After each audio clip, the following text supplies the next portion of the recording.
Yo, yo, yo, yo, yo, yo, yo, yo, yo, yo, yo, yo, yo, yo. I don't know how to do a yo-yo. And I'm 34 years old. I don't know how to do a yo-yo. I used to have this yo-yo that retracted automatically. I used to love it. It's like a ball. Because we had, just like many people in my age group, we had those people come from wherever the fuck, yo-yo land, and they would do yo-yo tricks in front of us and sell us yo-yos and shit. It was weird. And I never could, man. It just wasn't for me. Guess I'm not a simpleton. Nah, I'm just kidding. It's cool that people can do it, it's just I can't do it for whatever reason. You can't be good at everything. That's weird. You'd be boring, right? And then it'd be impossible to pick a thing. It is hard to pick a thing sometimes when you're good at so many things. I've heard. I'm not trying to be cocky or conceited. Welcome to the Friday Podcast, episode number 133. I hope everybody is doing well. Rested, hydrated, nourished, loved, and even if you don't feel it from somebody else, love yourself, because you're a part of God and God is a part of you, and He's within you. He and or she, the Trinity, or the Father and Mother and the Son. Yeah, that's pretty deep. Let's not get into spiritual stuff right now. So I went to the movies for the first time in a minute. I mean, for those who don't know, a minute does not mean 60 seconds. In this context, it means a while, months. So I went with my mom and her boyfriend and my son, and we saw Sound of Freedom, and it was incredible. Now, first, before I talk about, I'm not gonna really talk about the movie too much because I'm gonna save that for a movie review, probably next week.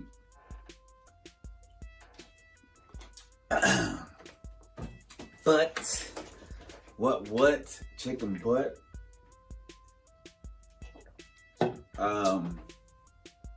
This experience is weird because now you have to order everything on the screen and you just see people back there working and they don't have to say hi to you.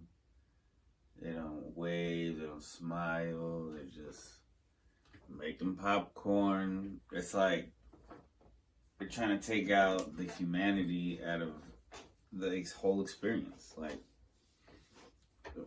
it was fun ordering, you know, like, let's say when I was a teenager, you get a cute girl that's checking you out.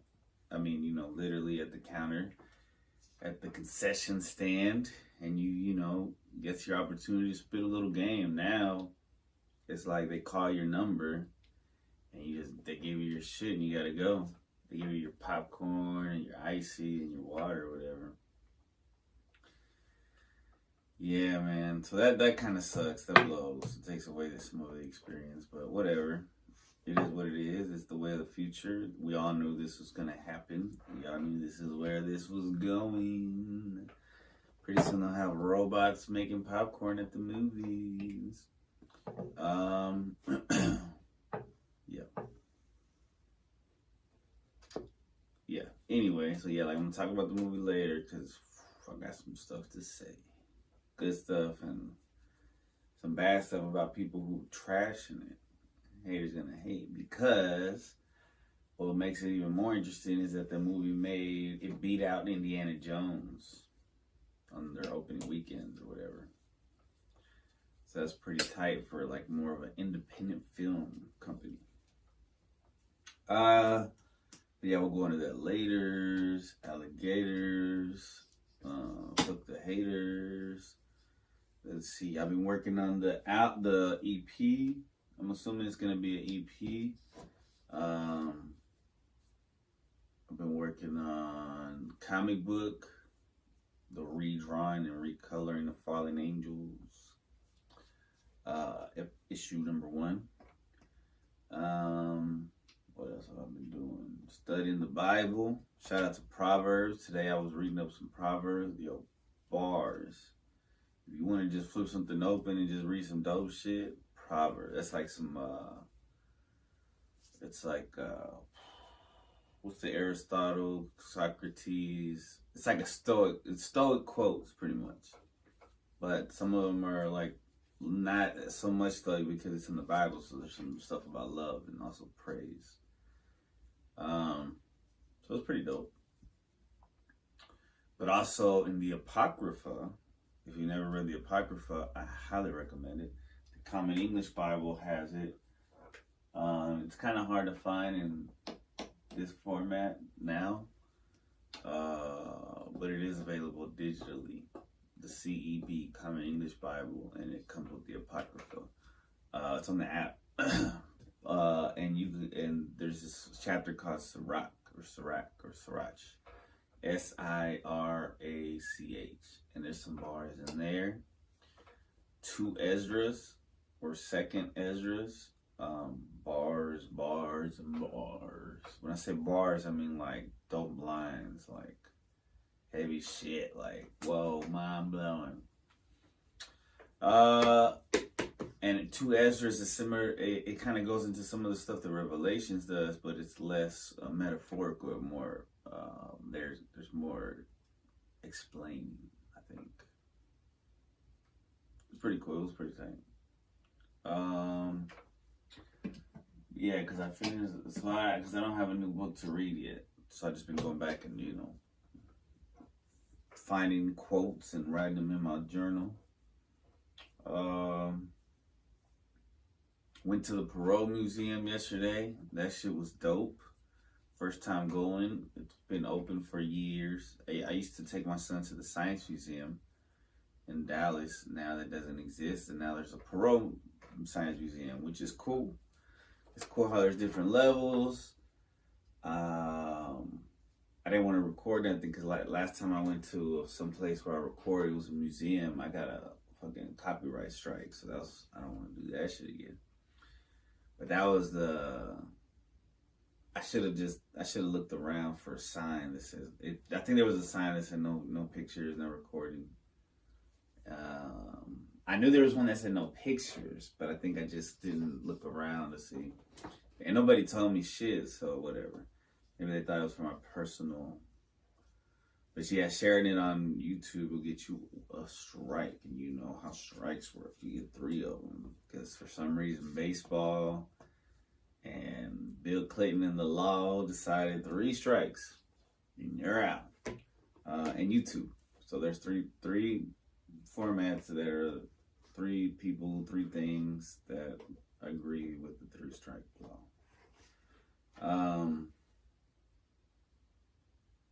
Yeah, anyway, so it was dope.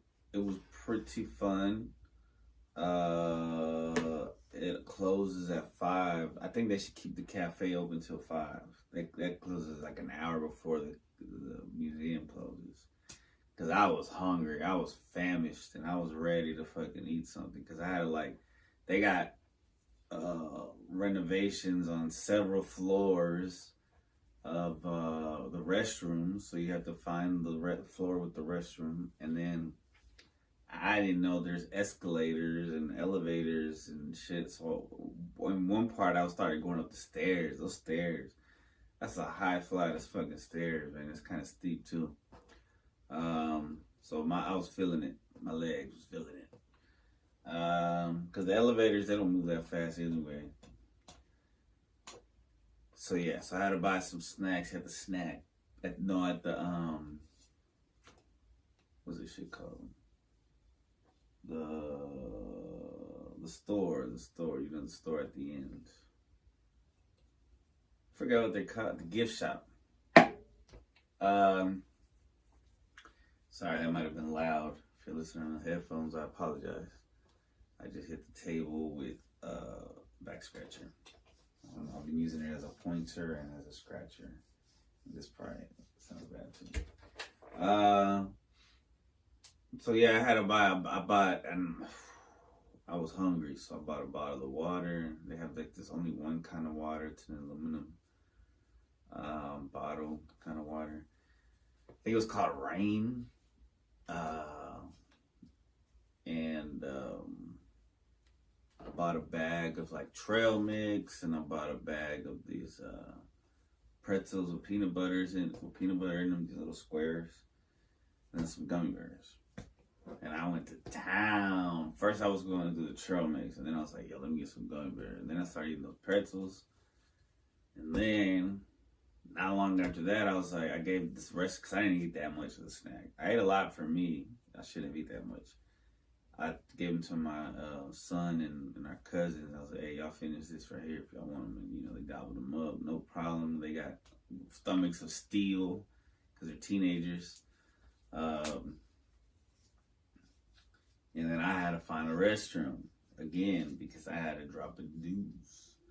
So I found one, and it was all right. The restrooms are small. I mean, this is a new facility. The restroom should have been bigger.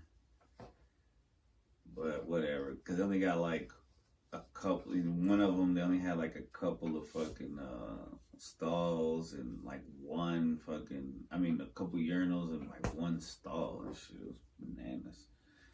And the one stall was like, it had the diaper rack, so you could change your kid's diaper. And also it was the handicap all in one, and it was the only stall. So I was like, what the fuck? But I used it. It was all right. The toilet paper is decent. And yeah, after that it was time to go. Everybody that worked there was pretty cool. The Pixar area, they were like on guard. I think because kids probably trying to fuck up the shit, because it's interactive. It's an interactive experience, not just a bunch of like pictures that you can take. So the kids are gonna have it's hands on and yeah. And then you got the crystals and the gemstones, which is pretty amazing. The space one it's alright. It was kind of boring. They could have did more with space. Unless that's all they know. They don't know that much. This could have been different, better. The wildlife one was pretty cool. We see the animals, the dinosaurs were pretty cool. They had like this giant turtle skeleton, which was pretty fire. Hanging. So you don't see it until you get to the top. I didn't see it until you get to the top. And then they had like this case that was very, very dark. Like, not dark, it was light, it lit up, but it was like all these dead birds just laying down like this. Not even their wings out or nothing. And it was funny because this little girl was like, they're asleep. And then her little sister was like, they're dead. And then she was like, no, they're asleep. And then she was like, they're dead. And then she was like, Daddy. And the dad was like, let me take a picture. Just ignoring the like, he's like, I don't know how to deal with this shit.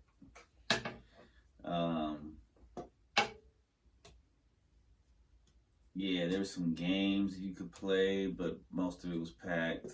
There was like a little sports hall. The sports hall was all right. You could race people or dinosaurs on this interactive screen. You could like shoot a hoop or something, but there's no hoops. It's like you're trying to hit a target, and then you can like go look at the slow motion version of it. Pretty fire.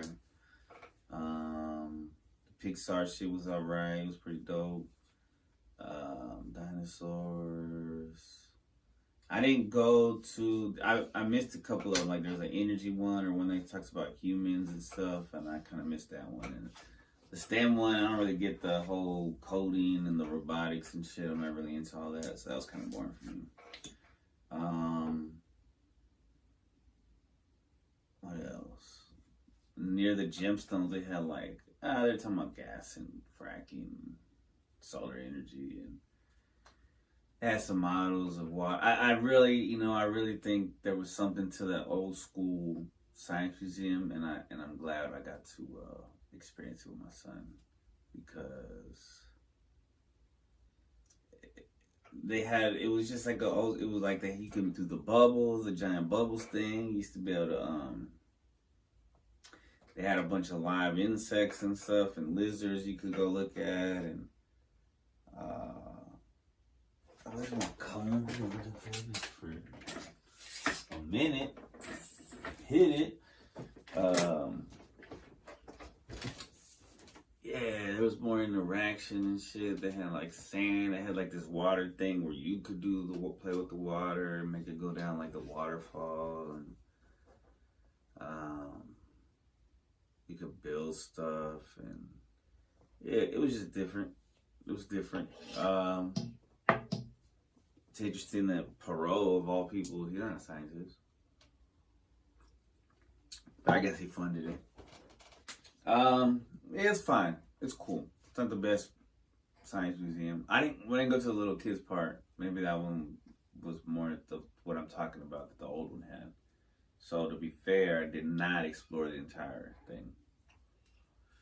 But yeah, check it out if you dare.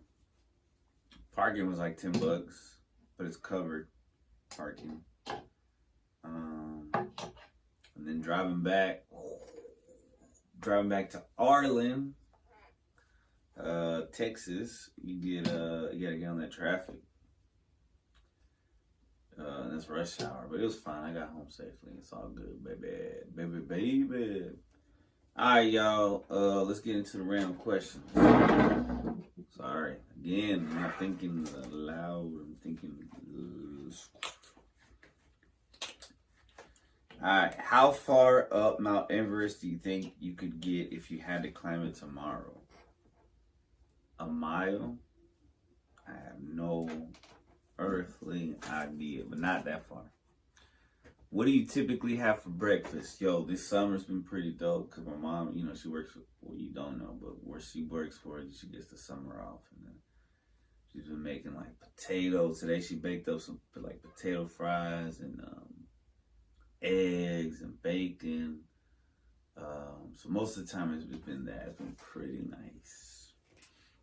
But usually, sometimes I skip breakfast. Sometimes I'll eat, I like cereal more often in the nighttime. I don't really like cereal in the morning that much. Yeah, when I was just eating whatever, I would just eat whatever. Like I would eat a bag of chips and I can't do that shit no more.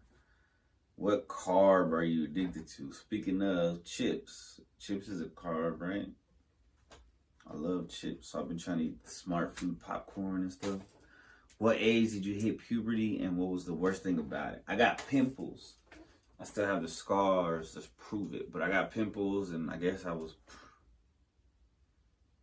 13, 14, 12, 11. I have no idea. What is really complicated about your life? I mean, if you sit back and think about it, nothing. You can make anything complicated and you can make anything not complicated. There's a solution to almost every problem. It's just getting it together and doing it. So I'm going to say nothing. And this is question 2525. I think that's the angel number I have to do at some point. From 3,000 questions. I'm not doing them in order, so that doesn't mean that I'm like, because I still haven't done 894, 407. Some of them I was writing a lot of them. 428. All right.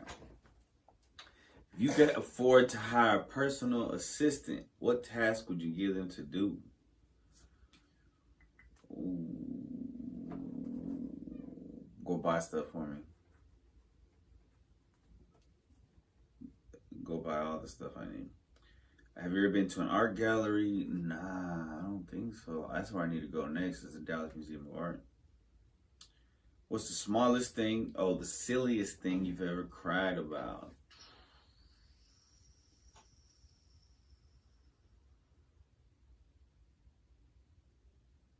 When I get sick, it's like the last when I got sick when I was, I guess it's not silly because I was in pain.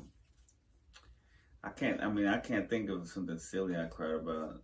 Maybe when I was younger. Oh yeah, when I was like 16. No, when I was like 15, I went to this quinceañera, and this girl that we we both knew the person of the quinceañera, and she was my ex, which was my first. But she kind of was my ex, and she kind of wasn't.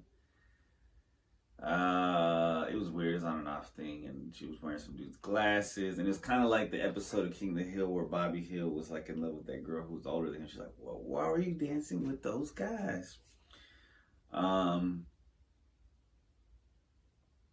don't even know if I cried. I was just ready to fight. When I found out that she was cheating on me, after like a year had passed that I had cheated on her, I started crying. I was like, "Oh." And she said she was done. When one of my exes told me she didn't love me, I was like, it's always been important shit. I can't think of anything silly. How frugal when I can't find my keys maybe, and it's like a rough morning. How frugal are you? Very frugal. I save my change still. I deleted my Netflix, my Hulu right now. I'm trying to be very frugal. Not trying to eat out. What gets better with age? The mind. Some people say no, but my mind is just improved. How important is starting and having a family to you? Well, I have a son, so that it wasn't planned the way it was supposed to happen. You know, the way people say it's supposed to happen. But it happened, so I'm good. As long as I need to raise him, do my best with him, and then I can worry about me, getting a wife or a girlfriend and all that later. The good thing about starting young is that I'm still young, Do you think the description of life as a roller coaster is accurate or not? Yeah, it's one of those roller coasters that has drops, and it's like Mr. Freeze, you go backwards, and it's like upside down, and sometimes it's slow, sometimes it's fast. What matters most to you? Family. Do you know any identical twins? Yes, my cousins, Melinda and Marissa. Shout out to my cousins in St. Louis. What's the worst movie you ever saw in a movie theater? The worst movie I've ever saw. I am usually pretty picky about movies I spend money on.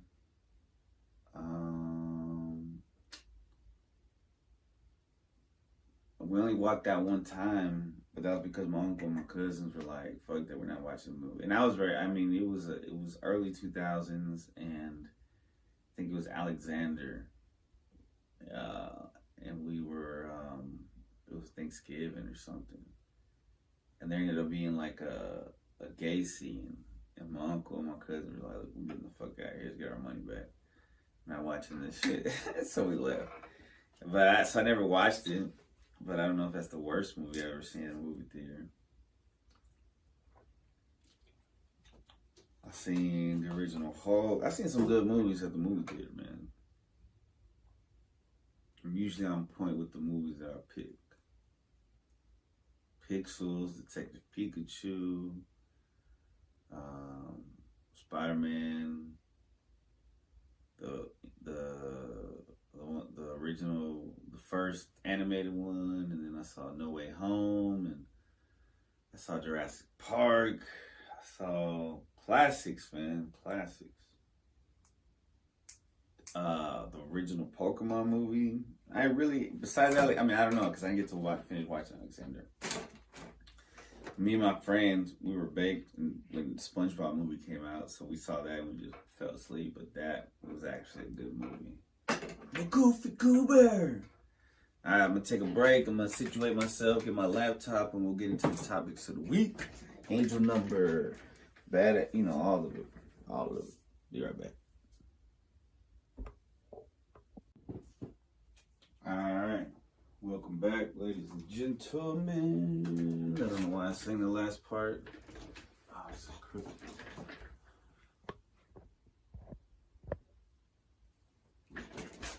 Straighter. And then I'm putting on lotion. Because I had to wash my hands. And I've been washing my hands a lot because I've been working outside a lot. And dries up your hands. Oh yeah, earlier today I just saw bats. I gotta look back at the clips and see what that means. Like I noticed there was like a star, right? Evening star, where the sky was still a little dark blue, right? And then you see this star, and I was like, yo, let me put out my app. And but before I could do that,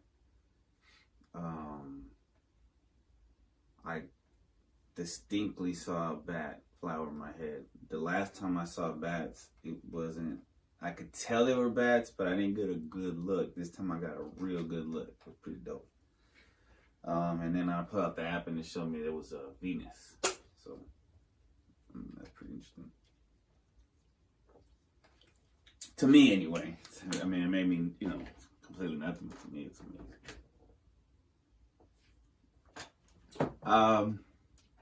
So the other day, I was in the front yard, backyard, and a couple of birds flew in front of me. And they kind of were singing, but for some reason I just knew that's a songbird right there. Those are songbirds. And I looked it up and I was right. But apparently there's different kinds of birds that are in the category of songbirds. So I got two sources. One of them I use a lot. The other one I just did for a little bit. So the first one is from the Pagan and the Pen. That's pen as in PEN .wordpress.com. And that one says that songbirds are symbolic of solitude and poetry, as well as spring. The songbird is a protective spirit closely associated with, of course, music. The Navajo have an interesting myth about the creation of songbirds. More recently, sailors adopted the habit of tattooing a songbird, or a swallow, that's what they use, for each 50,000 miles sailed. Some Norse myths depicted swallows picking up fallen soldiers by their shoulders. Soldiers by shoulders. Alright, some Norse myths depicted swallows picking up fallen soldiers by their shoulders. There's a fairy tale about a king who cages a songbird hoping to protect it. The songbird dies and is replaced by a mechanical bird. I ain't really going into too deep of any of those.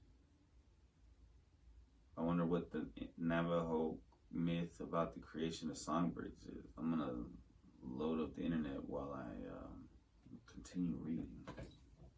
So, this one was deeper, but this one goes into the lark bird, which is it's a songbird, because I guess there's not a lot of songbird stuff online.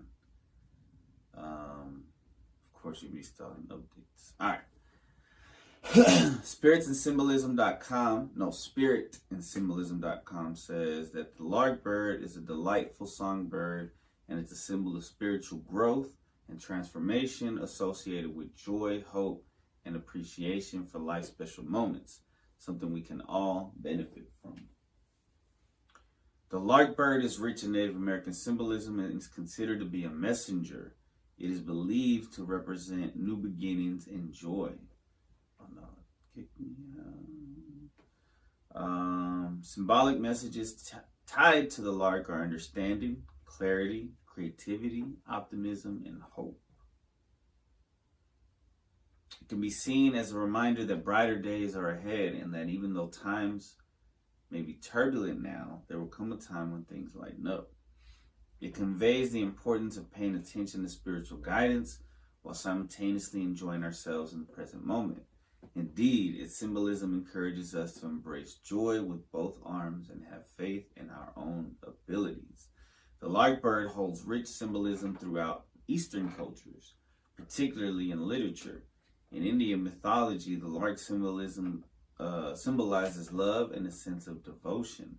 In addition, it is believed to act as an omen for only the best of fortune, inspiring faith that all will be well. In Persian culture, The example of a graceful and cheerful lark is used to illustrate an elevated state of elation, similar to that experienced through prayer or meditation. The Hindu poet Kalidasa regarded the sweet songs of the lark as appropriate offerings to one's immortalized ancestor spirits.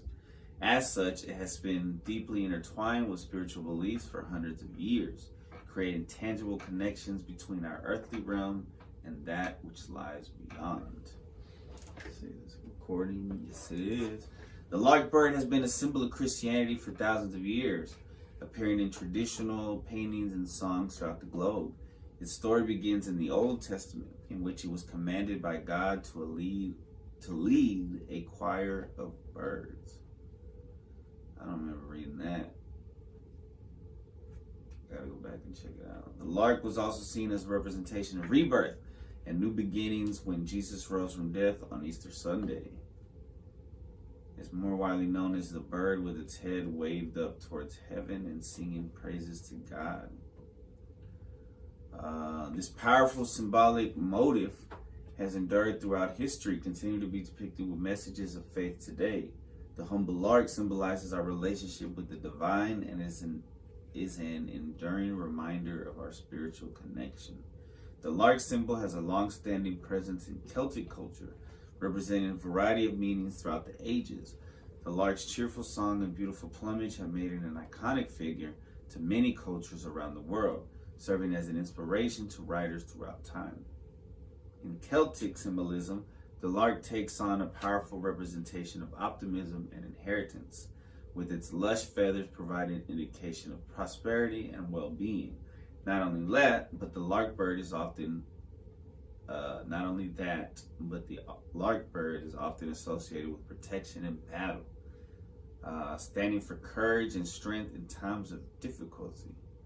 Whether being celebrated in poems or featured in artwork, Celtic culture always reveres the courageous and elegant figure of the lark bird. Lark birds have a special significance for the African culture. Often seen as a messenger of good news, larks feature in several traditional African stories and symbolize life and joy.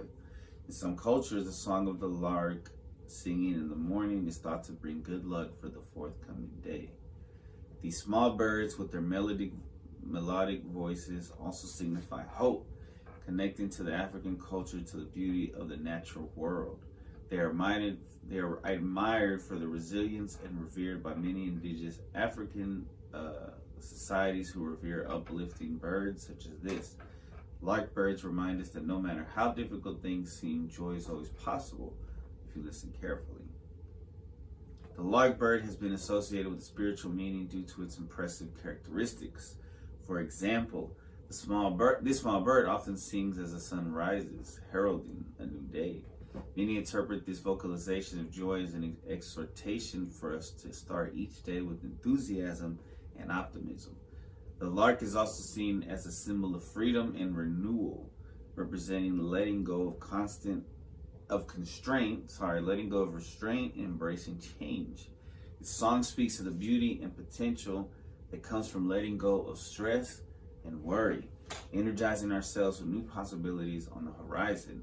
All in all, the lark serves as a reminder to embrace life's joys, no matter how big or small, as we journey forward into whatever the future may bring.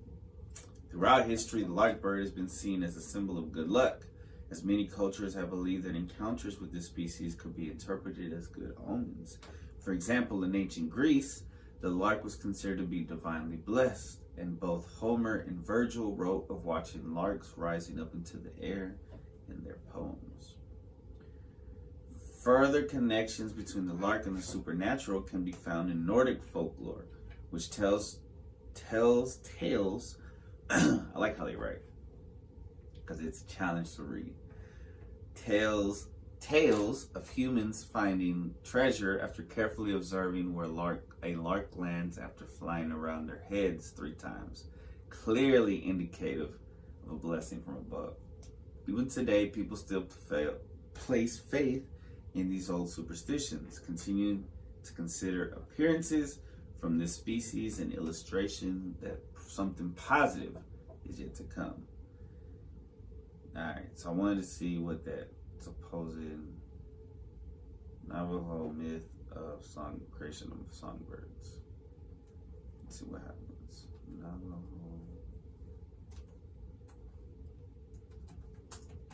myth of creation of songbirds, because that one site said it was interesting. Yo, shout out to these fucking, I'm not getting no money for this, but V8, feeling great. Had to cut back on the other ones. One, because I'm not using Amazon anymore. Two, because the only place that sells them is kind of far. Three, because this is just tea and it's less caffeine, and it is what it is. Because the other ones were like 160, right? This was only 80. And I don't drink as many. I was drinking like 4 of those. I was drinking a lot of caffeine per day. I really cut back. Well, I take another swig. Alright. Again, DuckDuckGo fails me. So let's try this on Google.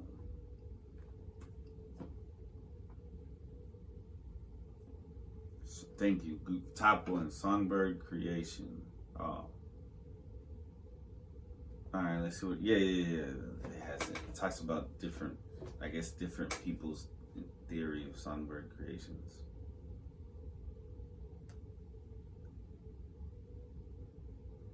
Alright, so this is it. Modern science tells us that birds evolved from dinosaurs. Other stories are told too, such as this one from the Navajo creation story, which tells us about the creation of the smaller birds. It is said, and this is from fatfinch.wordpress.com. It is said that that Monster Slayer went to his mother, Changing Woman, that's her name, capital C, capital W, to ask where he would find the bird monsters. At first, his mother refused to tell him, fearing that her son would be killed by the awful bird-like monster that lived in those days on Bitai, the rock with wings, now called Shiprock, in northwest New Mexico on the Belagana maps. But Monster Slayer was insistent, and eventually she told him, and he set off, intending to kill those monsters. The bird monsters had 2 chicks, and like all bird chicks everywhere, they were ravenous and kept their parents busy all day, every day, just feeding them. But the parents brought only people for them to eat. The 2 adult bird monsters flew over the land, grabbing living people, flew back to rock with wings, and then dropped the victims from a great height onto the huge rock where the chicks could feast on the bodies. Which is why Monster Slayer set out to find and kill them. Finding them turned out to be easy. The male monster bird saw Monster Slayer coming from miles and away, and after making 3 passes at him, grabbed him in his huge talons, flew high above, I'm just reading it, so there's some typos, flew high above rock with wings and dropped him on the rocks far below. But Monster Slayer came prepared. He had an eagle feather his father had given him, and he used it to float gently down to the rocks. Once there, he cut open a bladder of blood from a different monster he had slain, so blood flowed over the rocks as if Monster Slayer had already died. Satisfied that his chicks could now eat their latest meal, the male bird monster flew off in search of more food for them. But the chicks were in for a surprise.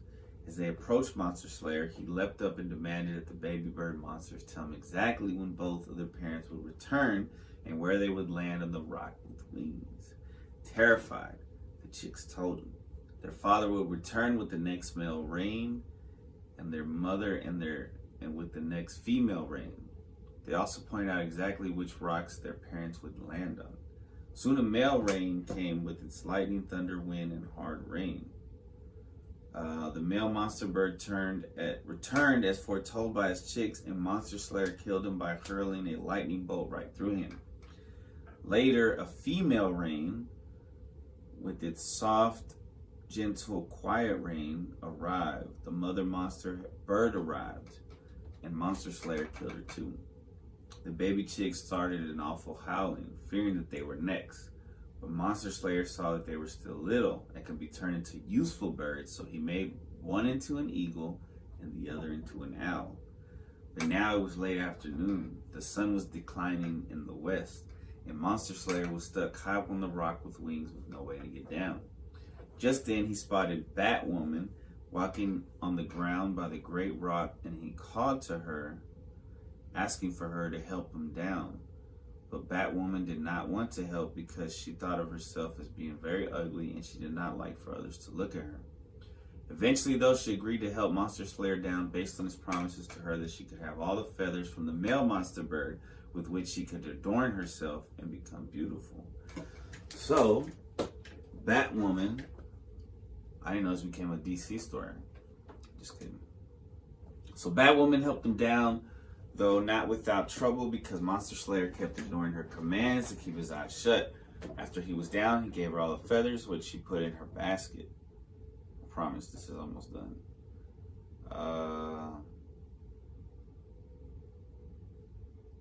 But she did not want Monster Slayer or anyone else watching her put the feathers on and become beautiful, so she started walking off toward a field of sunflowers. Monster Slayer warned her not to go that way, but she ignored him just as he had ignored her when she told him to keep his eyes shut. As she walked, something fluttered in her basket, but she kept going right into the field of sunflowers. Suddenly, birds of all kinds started flying out of the basket containing the feathers of the monster bird. When she realized that all those birds were coming out of her basket, she tried to stop them but couldn't. Finally, she gave up trying to keep them in the basket, set the basket down, and just watched as all the birds flew away. They flew away as wrens. They flew away as warblers. They flew away as sparrows. They flew away as titmice. All of them flew away until her basket was empty. And there she sat in the middle of the sunflowers, as ugly as she ever was and as ugly as she would always be. Which is why it is said that bats are still ugly and fly only at night so no one can see them. Synchronicity. I think they're cute. I just saw one. Whoa. And that is where songbirds come from. So I guess songbirds were one of those feathers. We leave it to you to speculate on the question, how did this creation myth, which was told long before modern science, discover that birds evolved from dinosaurs? Know about the monster birds, from which, according to modern science, which are dinosaurs, is what they're trying to say. Interesting. Whoa. It says that the entire story of the Navajo creation story about small birds can be found in Zolbrod, Dying Behind the Navajo Creation Story, UNM Press, 1984, pages 230 to 241. Very interesting. I love it. I love learning shit. Love it, man. 25 lighters on my dresser. Yes, sir.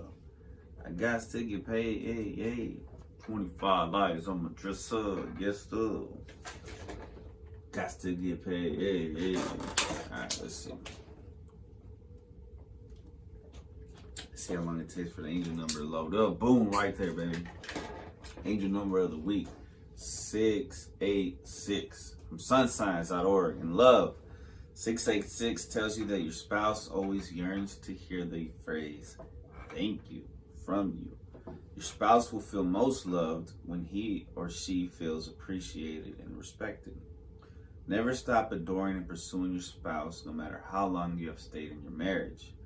Seeing 686 everywhere is a sign that you should do things that make your marriage feel new every day. Never get tired of pampering your spouse. This is what they need from you. Materialism is a signal by this recurring number, meaning 686. This is the power of a currency. It is an accumulation of money and wealth. As a result, the exposure to wealth has changed you. It is no longer your interest to serve people, and you only care about your personal interest. Ooh, red flag. Keep working for your goals, and a few months down the line, you will thank yourself. The spiritual meaning of 686 wants you to understand that it does not matter how long it takes you to achieve your goals. Be optimistic that one day you will achieve all that you have been working hard for. 686 cautions you against wasting your time with people who are only in your life for their selfish interests and gains. Never waste your time with these people who will never value your worth. Have friends who will stick with you no matter what challenges come your way. 6 symbolism is a number of monopolies. It depicts capitalism. The fear of the unknown is no longer haunting you. The sacred angels are saying that the riches are here to stay. You can begin enjoying them. I don't have no riches yet, so I don't think that pertains to me. I mean, I have riches in life, like, physical abilities and whatnot. I mean, technically we're rich. We have clean water, clothes, vehicles, AC, so on and so forth, heater, electricity, technology. So I guess in a way these are riches and we should enjoy them. Why not? My bad. That was a side rant. Number 8 is a sign of endlessness. It's a symbol of living with a purpose. This is the reason for your existence. It is dangerous to live for no reason. It may negatively affect your life. So 8 is a sign of endlessness, and it's a symbol of living with endlessness. Is because I think when you turn it sideways, it's the symbol of infinity. I mean, maybe that's just coincidence or synchronicity of it. Number 68 is a sign of power. It comes from material possession. This is the presence of material things. You have been poor for most of your life, according to this. It's probably not everybody, obviously. The blessings have just begun trickling in. But I guess I was poor for a lot of my life. Yeah, they have caught you by surprise. You feel like you just won a lottery and you're not sure what to do. You may have become a hoarder. So check yourself. Number 86 is a symbol of blessings because it connects you in the heavens. You have not been in contact with the man of faith for a long time. The drift from your faith is bothering the angels, possibly. Ooh, it is time to go back to your religious duties. The meaning of 686 urges you to embrace peace in your life. Avoid too much noise that distracts you from thinking. Keep doing what you do best, intending to succeed in the future. Time should never discourage you from working for your goals. Be cautious about the people you spend most of your time with. Amen. Alright, so the dream meaning. I had this one a few months back, where I was buying a video game at a store. So dreamsdirectory.com says, dream about buying a video game symbolizes someone or something is trying to get your attention. You are lacking restraint and control in your life. Now, when I had this dream, this was true. This was before I got sick, when I was eating too much bad stuff that was flaring up my acid reflux. That ended up flaring it up. You are lacking direction and have no goal of your own. The dream is a warning signal for harmony or disharmony in your life, depending on the situation. You are not tending to your emotional needs. Buying a video game is unfortunately possibly a warning for bad luck. And after I had this dream, that's when I got sick. So you are feeling desperate to escape from your present reality. You need to be more environmentally conscious. The dream is a harbinger for hostility, aggression, or sneakiness. You are not letting obstacles stop you from proceeding with your goals. So that's a good one. Buying a video game in a dream is sadly an alert for fear, repressed anger, and uncontrollable violence. Who is this from? Again, this is dreamsdirectory.com, so take this all with a grain of salt, or a couple grains of salt. You have been working hard and deserve to indulge yourself. Okay, this is sending mixed messages. You are detached from your surroundings. Your dream is sadly a warning or distress signal of sorts. Someone has disappointed you or let you down in some way. Dream about buying a video game represents your selflessness and how you put others first before yourself. So it's either one or the other, guys, but I'm gonna go for the good. You may not be using your head. You may not believe in your ability to attain your goals. Your dream can be a warning for a huge obstacle that is standing in your way towards your goals. This may be a situation where you are seeking some approval or permission.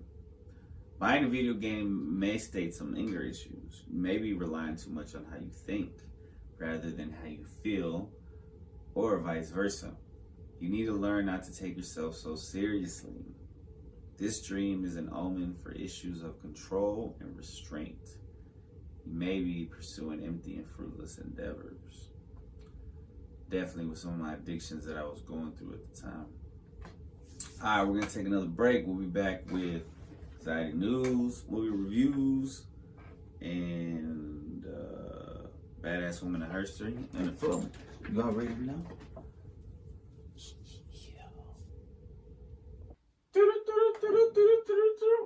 Anxiety news.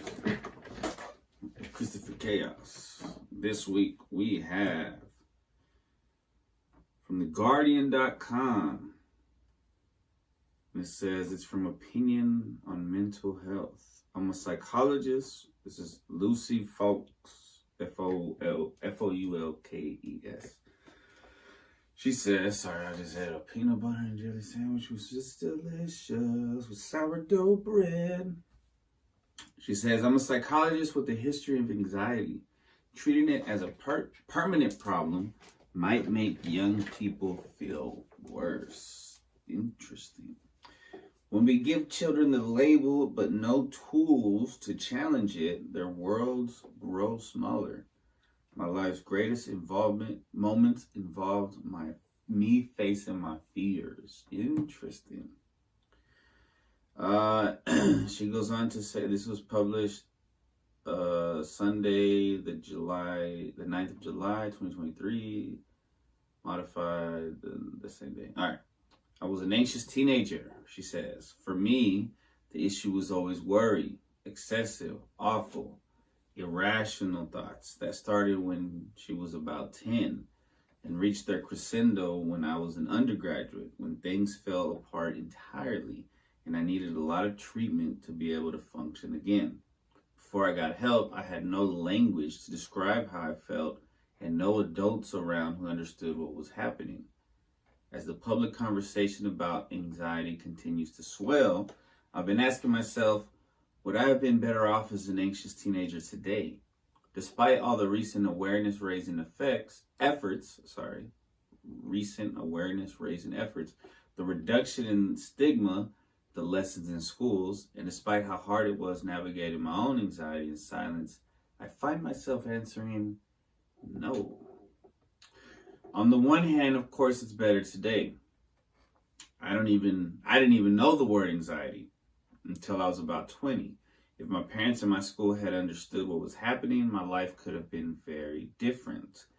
I have no doubt that getting proper help would have made my life far easier then, and would also have prevented things from escalating so badly later on.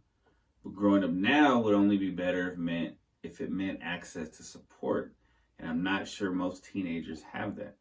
Awareness-raising efforts in school, online, and elsewhere have flooded teenagers' minds with the concept of anxiety. But funding for services has not caught up, and light-touch school interventions often aren't enough. We are now in a situation where many teens know or believe they are anxious, but aren't getting the help they need to manage it. I'm not sure that it is better than not having the awareness at all. Adolescence is a period of identity development for everyone. Like many teenagers, I was introspective and ruminative. My friends and I dissected our personalities, thoughts, and behaviors all the time. If I had repeatedly been offered the word anxiety without any decent one-to-one treatment, I think it would have been cemented into my self-concept before I even turned 13. Critically, I think that would have changed my behavior in a really unhelpful way.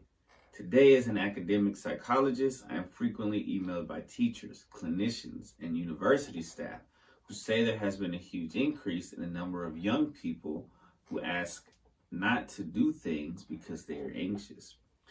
And these requests are being granted. The people who email me are concerned that in the long run, this is setting young people up to fail, and I agree with them. Teachers tell me there are multiple students in each class to whom they cannot direct questions on the grounds of anxiety. Extensions to assessment deadlines are granted freely. One teacher said that there are so many teenagers who want to sit exams away from their peers that they have run out of rooms to accommodate them. Clinical psychologists working in schools told me that these adjustments are often put in place with no intention to review them, ever, as though the young person's anxiety will unquestionably be there and should be accommodated forever, rather than being treated.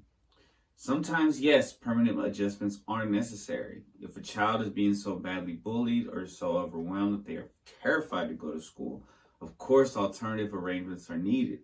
Some neurodivergent young people may also need more permanent adjustments to help them cope and succeed at school. But in other cases, automatic adjustments make things worse because they rob young people of a vital opportunity. When I was a teenager, she says, avoidance was not an option. Sometimes I would just resolutely not do things because I was physically unable to. But many, many other times, I just had to do the things that made me feel anxious. I'm not advocating for this approach entirely. Believe me, sometimes nothing good came of it. But sometimes, and this is a really important bit, I did what made me anxious, and good things happened. Interesting things, exhilarating things, hilarious things, useful things too. GCSEs, A-levels, getting a driver's license, a place at a university. If I had been told from the age of 10 that I could get out of doing things that worried me, I would simply never have done anything at all. People talk about the runner's high, but I think there is an equivalent for people prone to anxiety. Let's call it the warrior's high. I still feel it regularly now. It's the truly amazing feeling of doing something you are scared of and coming out the other side. Every anxious teenager deserves the opportunity to feel this high again and again, and to watch their comfort zone expand a little bit every time that they do. Of course, the solution here is not to push anxious teenagers off the cliff of their own worst nightmares and force them to do what scares them. When that was done to me, it felt horrendous. But the solution cannot be to let the anxiety win either. The real solution is to help the young person break down what is scaring them and help them face things gradually and kindly, step by step. The solution is to help young people see that the label of anxiety is a starting point to challenge themselves and being brave, not an end point that will dictate their limitations forever. That is why I think we need to strike a balance with how we manage anxiety in teenagers today. Yes, give them the language they need and encourage them to talk about how they feel. Fund one-to-one therapy and make it accessible as soon as possible. Teach adults what anxiety looks like in young people and tell them how they can help.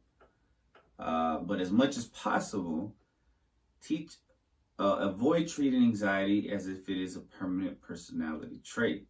And where possible, treat adjustments and avoidance as temporary measures in the service of gradually helping young people tolerate and face their fears. When I was a fragile mess, when I was a fragile mess in the final year of my undergraduate degree, too scared to leave the house or do anything by myself, I had a quote from Eleanor Roosevelt stuck to the wall above my laptop. It kept me going then, and it has still etched in my brain today, especially the final sentence. I wish I could share it with the most kindness and compassion possible with every young person who is anxious today. This is a quote. You gain strength, courage, and confidence by every experience in which you really stop to look fear in the face. You are able to say to yourself, I have lived through this horror. I can take the next thing that comes along. You must do the thing you think you cannot do. Amen. That's a bad. I never write that in my little book of quotes and scriptures. That's amazing. So Dr. Lucy Folks is an academic psychologist at the University of Oxford. which leading research into mental health and social development in adolescent, and the author of What Mentally Illness Really Is and What It Isn't. Very interesting, because yes, part of being a teenager and going through puberty is you get anxiety, but that's just normal. That's just one of the steps. We'll be right back, ladies and gentlemen.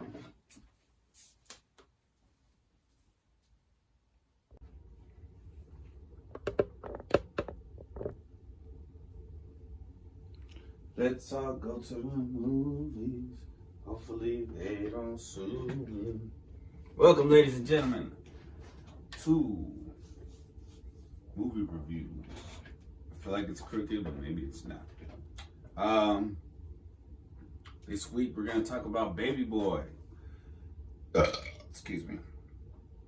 It's a movie that, as a 34-year-old, I look back at this movie. I looked back at it with fondness. And then when I found out very recently that it's the same person, John Singleton, produced it, wrote it, directed it, it's the same guy that did the same for Boys in the Hood. Boys in the Hood, 5-star. I was like, yo, we gotta watch Baby Boy. So I showed my son Baby Boy. Now, Baby Boy, now that I've rewatched it, I've realized some things.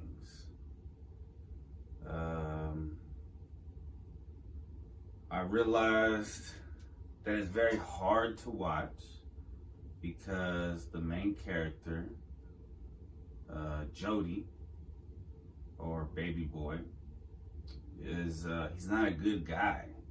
He cheats on his girl. He hit her.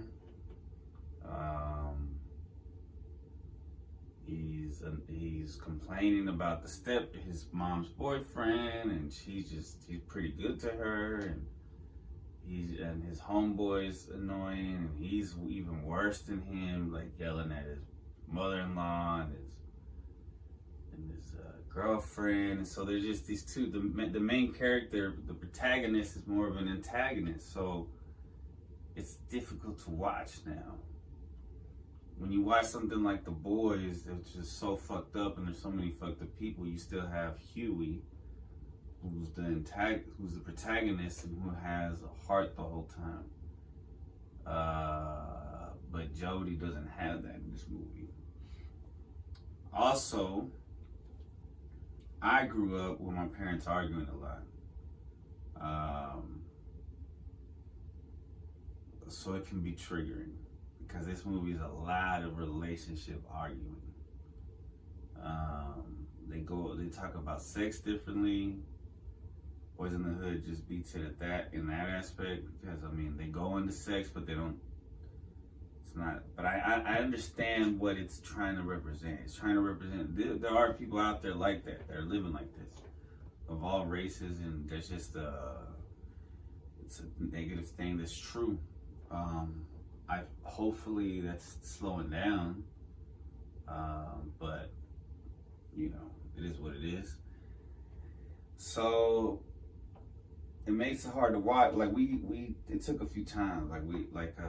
We stopped. Luckily we could stop it, watch it, keep watching later. It took a few days for us to finish watching it.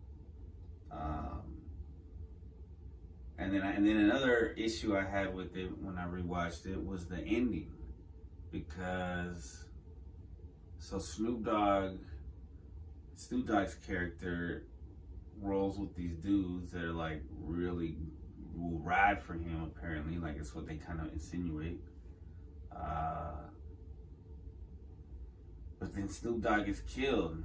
So Tyree shoots him in the leg. Spoiler, Jody shoots him in the leg, but Omar Gooding kills him.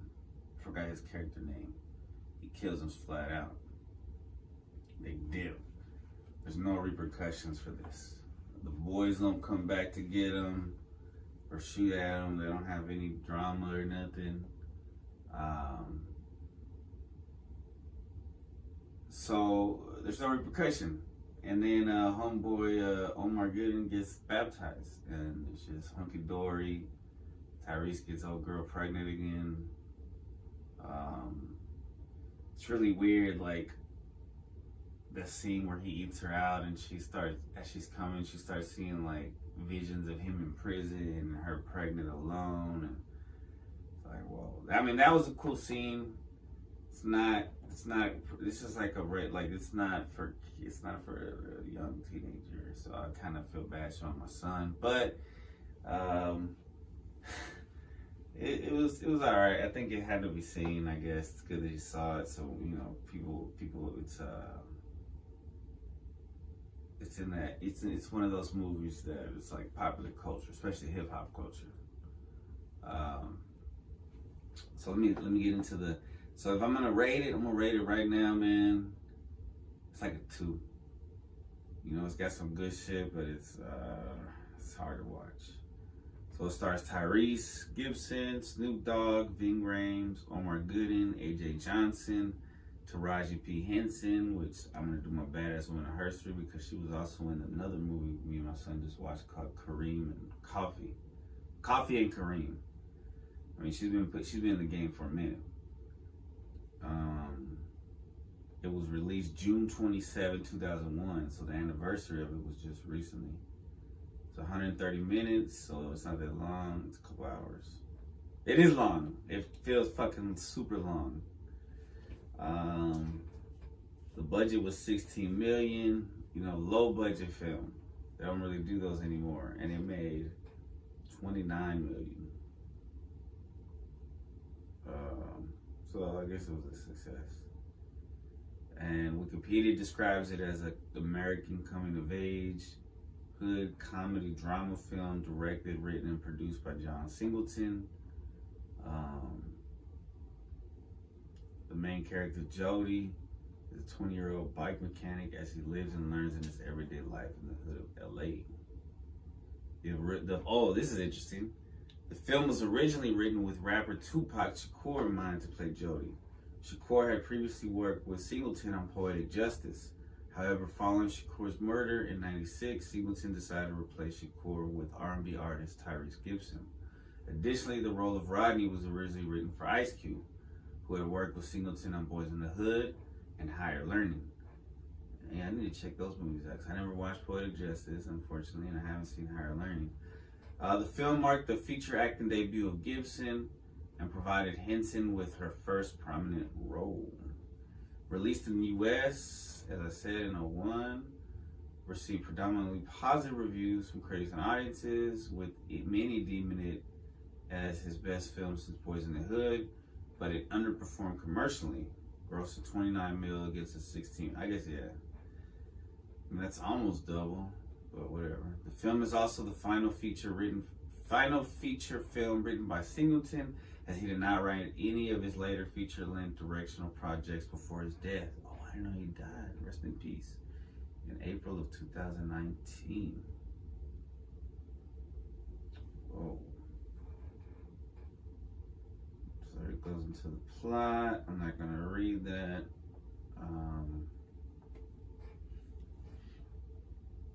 It's listed as Big Trade D as Knucklehead 1, Goldilocks as Knucklehead 2. So they're just Knuckleheads, so they never planned on them having Omar Gooden is Sweet Pea or Key. Taraji P. Henson is Yvette. That's a cool name. That's my sister's name. Snoop Dogg was Rodney. Ving Rhames was Melvin. He was a good character. I liked him. He was trying. Singleton makes an uncredited cameo as a bootlegger who attempts to sell pirated DVDs to Jody and Sweet Pea, while his mother Sheila Ward plays a mourner in the dream sequence where Jody sees himself at his funeral. I don't remember. Additionally, I remember the dream sequence.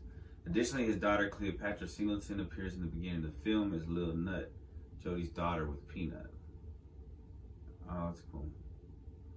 Oh yeah, he has 2 kids. He has another girl too. Yeah, I mean, he's just. I mean, I don't judge nobody, but it's realistic. Box office movie. Film gross, opening weekend, 8 million. Critical response, 71 on Rotten Tomatoes. But 55 out of 100 on Metacritic. Preachy and repetitive in part, Baby Boy still manages to exude authenticity thanks to a competent cast. Preachy and repetitive. I don't know. Alright, Robert, let's see what Roger Ebert has to say. 3.5 stars out of 4. And I give it 2 out of 5. Baby Boy is a bold criticism of young black men who carelessly father babies, live off their mothers, and don't even think of looking for work. It is also a criticism of the society that pushes them into that niche. There has never been a movie with this angle on the African American experience, and it doesn't fall back on easy liberal finger pointing. There are no white people in this movie, no simplistic blaming of others. The adults in Jody's life blame him for his own troubles, and they should. It's true. Some of that, I don't agree with everything he said. Yeah, man. John Singleton said he was very proud of the movie. He said it was just soulful. It was a lot of drama and shit. I feel like Boys in the Hood was more soulful.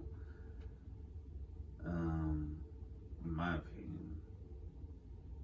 But it's memorable. He said it's memorable. It definitely is memorable. Yeah.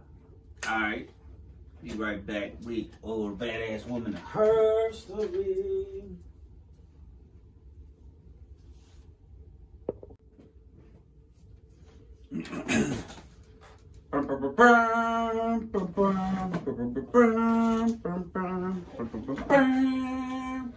Badass Woman and Her Story. I feel like the camera's crooked. Gee, gotta fix it a bit, maybe. Alright. Let's see. Badass Woman and Her Story. Sorry for squeaking. Taraji P. Henson. Born Taraji Penda Henson. She was born September 11th. Not the best day to be born on, but 1970. Age 52, Washington, D.C., United States. She went to North Carolina A&T University, State University, and Howard University. She's been active as an actress since 92. She has 1 kid. Like me, shout out. She studied acting at Howard, began her Hollywood career in guest roles on several television shows before making her breakthrough in Baby Boy. Check out our review if you're just watching clips. She played a prostitute in Hustle and Flow. Oh yeah, she's the one who sang. It's a good movie too. And a single mother of a disabled child in David Fincher's The Curious Case of Benjamin Button. Whoa, she was in that, which came out in 2008, for which she received a nomination for the Academy Award for Best Supporting Actress. In 2010, she appeared in the action comedy Date Night and the drama, I don't remember her in that. Maybe I'm thinking of a different movie. In the drama, The Karate Kid. Yeah, she was good in that. And in 2016, she starred as mathematician Katherine Johnson in the critically acclaimed drama Hidden Figures. I need to watch that. Henson has also had an extensive career in television. She starred in the Lifetime movie television film Taken From Me, The Tiffany Rubin Story, which came out in 2011, which earned her a nomination for the Primetime Emmy Award for Outstanding Lead Actress in a Limited Series or Movie. From 2011 to 2013, she co-starred as Detective Jocelyn Carter in the CBS drama Person of Interest. So from 2015 to 2020, she starred as Cookie Lyon in the Fox drama series Empire, for which she became the first African-American woman to win, or melanated woman, to win the Critics' Choice Television Award for Best Actress in the drama series. She also won a Golden Globe Award and was nominated for Primetime Emmy Awards in 15 and 16. In 16, she was named one of the 100 most influential people in the world. Later that year, she released the New York Times best-selling autobiography, Around the Way Girl. I bet it's good. Let's see, early life. She was the daughter of a corporate manager at Woodward and Lothrop, and a janitor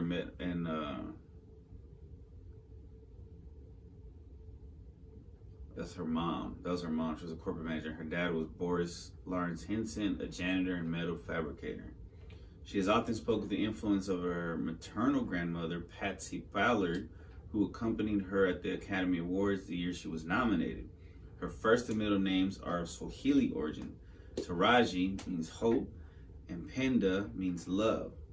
According to a mitochondrial DNA analysis, her matrilineal lineage can be traced to the Massa people of Cameroon. She said that North Pole explorer Matthew Henson was the brother of my great-great-grandfather.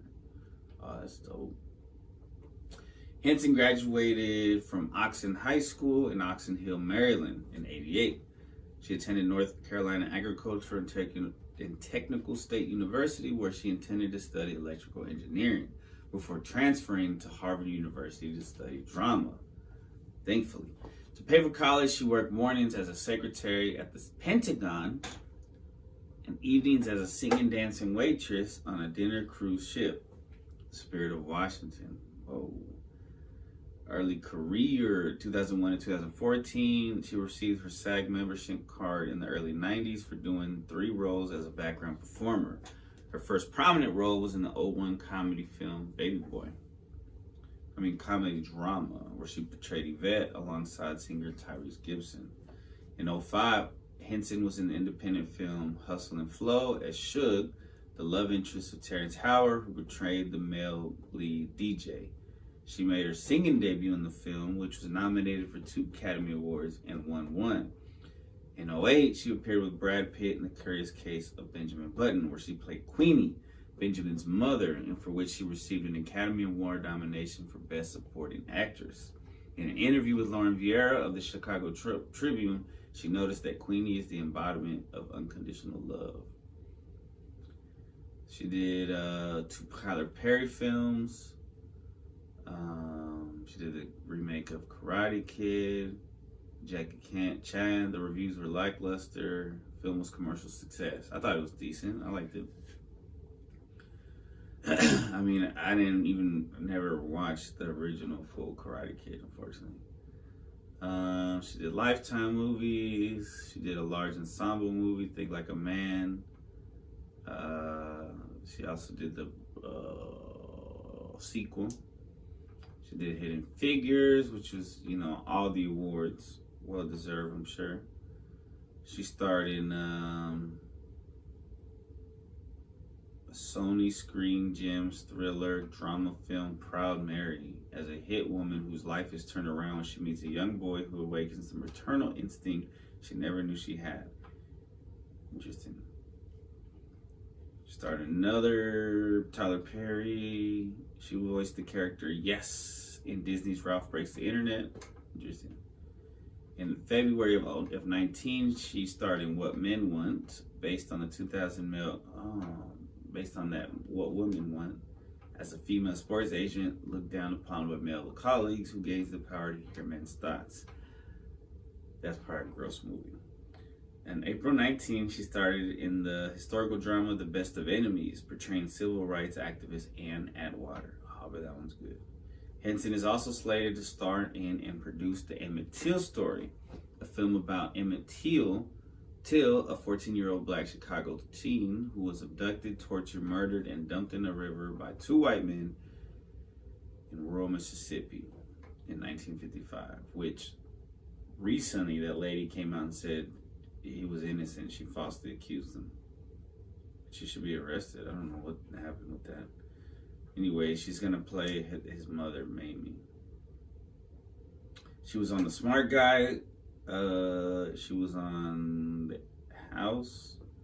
She was on CSI Crime Scene. She appeared on an episode of Sister Sister. That's dope. A lot of Lifetime stuff. A lot of awards. A lot of dope shit. Other work. Henson made her singing debut in the film Hustle and Flow, where she provided the vocals for the 3-6 Mafia. It's Hard Out Here for a Pimp. The song won an Academy Award for Best Original Song in that category. Wait. for Best Original Song in 2006, giving 3 6 Mafia the distinction of becoming the first African-American hip-hop act to win in that category. Hinton and the group performed the song at the live Oscar ceremony on March 5th, 2006. She also sang In My Daughter's Eyes on the 2006 charity album Unexpected Dreams, Songs from the Stars.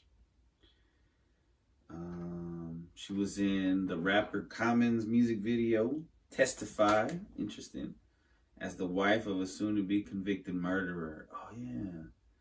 And she also appeared in Tyrus Gibson's music video, Stay, as his love interest. She co-hosted some morning show and stuff. Whoa, she was appointed by President Joe Biden to the President's Board of Advisors on Historically Black Colleges and Universities on April 1st, 2022. In 94, she gave birth to her son, Marcel, and his father, her high school sweetheart, was murdered in 2003. What the fudge? She said that her son had been racially profiled by police and that his car had been illegally searched during a traffic stop in Glendale.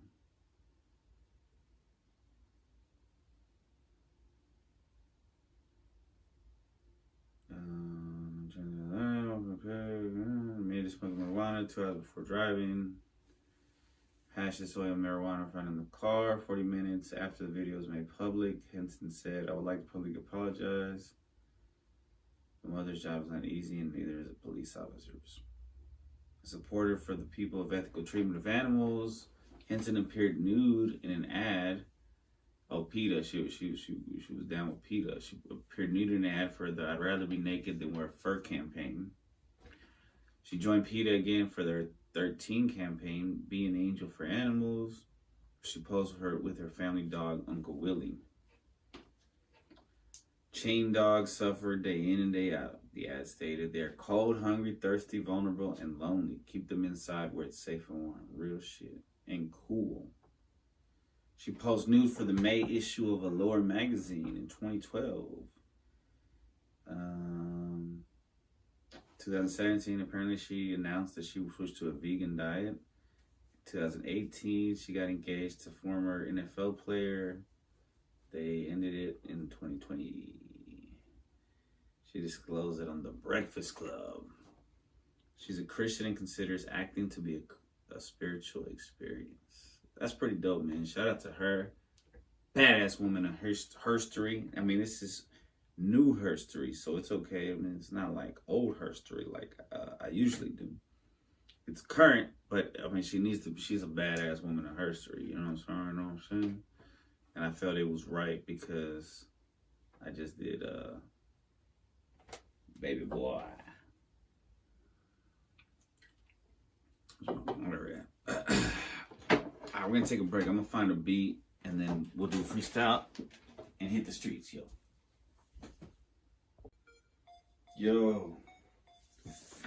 Yo, shout out to Louis P for the beat, for the heat. Gotta do this one for the streets, for the block, for the heat, for the J's, for the sweets, for the black and miles, for the squares, for everything, man, everywhere. For the water, for caffeine, keep it clean, trying to live the dream, American, but also worldwide. I understand, man, why hate is high. When we come through, because we're like giants. Coming through like appliance is what it is. Heavy as fuck. We them kids that's older. Man, I got chip on my shoulder, size of a boulder. Man, I roll over? Nah, never. I'm a soldier, and I'm colder than Mr. Freeze.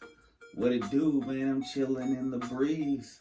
But I'm ready for the battle when it comes. If you tattle, man, it rattle, tattle. Cause when it comes to the, man, then I push you like cattle. Man, yeah, I fucked up and fell off. When I puff, man, I cough. If you ain't joking, you ain't token. You ain't laughing, you ain't joking. Haters, they be hoping. that I fall off. But that'll never happen. Cause I be rapping like a boss. I be rapping like a king.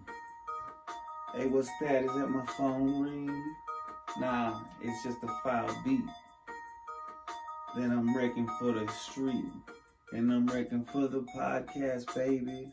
Over 300 subscribers, baby. I love every single one of y'all. Hopefully one day I can ball. Shot call. What it do? Coming through at the mall with my crew. Rockin' blue and rockin' red. Man, might not ever. Yeah, I fucked up. That's pretty good. How much time was that? 2 minutes and 30 seconds. I love y'all. See y'all next time. Peace.